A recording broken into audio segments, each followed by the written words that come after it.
All right. Hello. We are back with another tutorial. This time we will be going over how to use the camera. Now, the camera tool, I'm not gonna lie, it's something I've been using in a lot of my edits recently, and with the introduction of me starting to do edits in 20 frames per second, I think it has become one of my go-to tools to use. So with all that being said, let's teach you guys how to use the camera.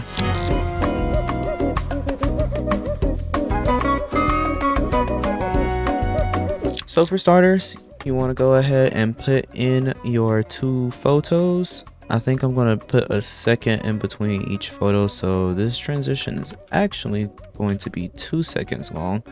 But yeah, after you put in both photos, you want to go on ahead and set them to 3D, and you do that by hitting this cube over here, which enables the 3D layer on both photos or videos or whatever you guys may be using. After you do that, you want to right click in this gray area over here, go to the new, and then click on camera.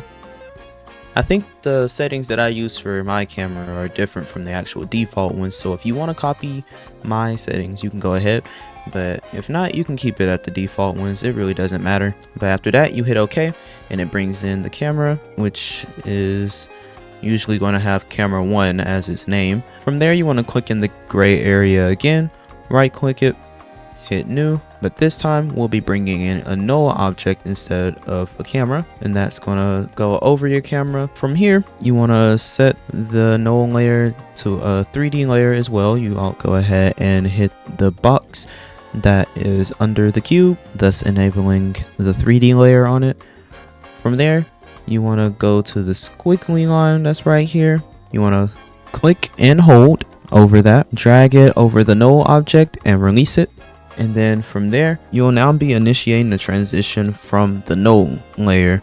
You won't have to touch any of the photos that's underneath the camera unless you are changing the position of where you want those photos to be while doing this transition, which you can do in the middle of the transition if that's what you choose to.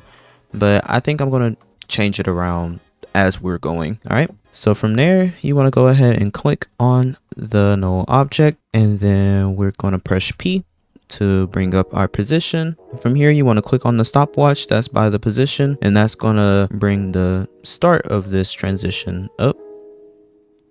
And we're going to go all the way over to the end of this composition, and then we're going to start changing around the values to whatever it is we want to wherever we want our endpoint to be. So after moving to the end of your composition, you are now going to mess around with your second photo that you're using for this transition, and you will do that by pressing P to bring up its position, and then you will mess around with these 3 values that you see right here beside the position to move your photo where you want it to be. The first value moves the photo from left to right, the second value moves it up and down, and the third value moves it either forward or backwards in your composition. So with that information, we are going to move that photo to where we want our transition to end on.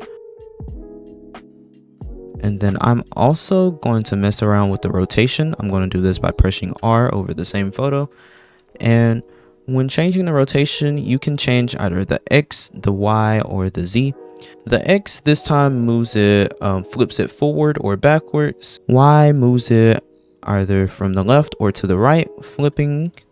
And Z actually rotates it. So what I like to do normally is change that value to 180 on Z rotation. And now as we go up back to the null layer and we're still on the position, we're going to start changing everything around to where our transition shows the second photo now. All right, nothing too crazy. I also think I'm going to add a rotation to this as well. So we'll also do that by pressing R over the null object. We have to go back to the beginning though, because we do have to set the starting transition for this, the starting keyframe for this transition. So we're going to hit the stopwatch there on Z rotation specifically, because we do want this to rotate. And now we turn it here to -180. And now I'm going to bring up everything that I've keyframed by pressing U. I'm going to highlight over every keyframe that we have going on over here. Press F9 to activate Easy Ease. And now we're going to open our graph editor and we are going to move our stuff around. All right. After bringing up your graph editor and clicking on the position tab to change the values of it, you are going to notice that you can't really change those without clicking this button down here, which separates the dimensions for the X, Y, and Z position for this photo. After doing that, you want to click off of those three and then click on each one respectively, and you want to apply a graph that looks similar to this for all three.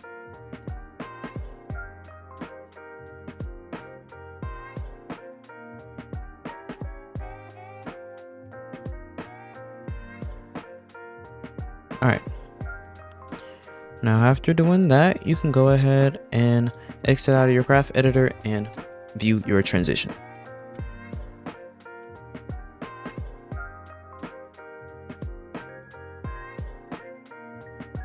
All right. And that's actually going to be it. Now do keep in mind, this is just the basis of the transition. Depending on who you are as an editor and how big your brain is, you can create different things using this tool, like this, or this. Many editors use the camera tool in different ways, and like I said, this is the basis of it, so it's not really anything flashy. But yeah, with all that being said, thank you guys for watching this video. If you did enjoy it, make sure to hit that like button. Comment any questions that you may have about this specific transition or any transitions that I have done tutorials on, and I will try my hardest to get to those and respond to them and explain them through text as thoroughly as possible. If you did like this tutorial and would like to see more tutorials from me, go ahead and hit the subscribe button and turn on the post notification bell to get reminded when I do drop videos. If you do follow me on Instagram, you will know when I post. I mean, I put up a lot of reminders leading up until the actual day that the video is posted itself. So yeah, with all of that being said, thank you guys for watching this video and hope you guys have a good rest of your day.